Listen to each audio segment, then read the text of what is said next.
Get Windows updated again with these following fixes for this problem error. Now, if you're not able to download Windows updates, check your internet connection first.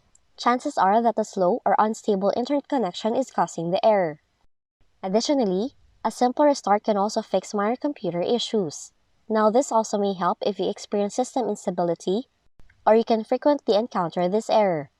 But if that did not work, try also running the built-in troubleshooter by opening Settings, choose Troubleshoot, select Other Troubleshooters, and click Run next to Windows Update.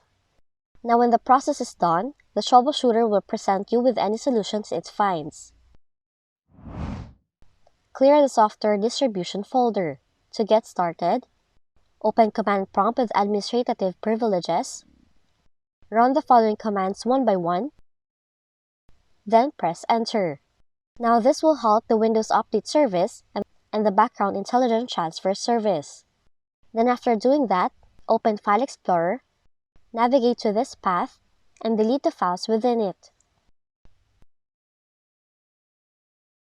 And that's how you can fix this Windows Update error in your Windows computer. If you found this video helpful, kindly like and subscribe. You may also click and turn on the notification bell so you can be notified from whenever we release new videos.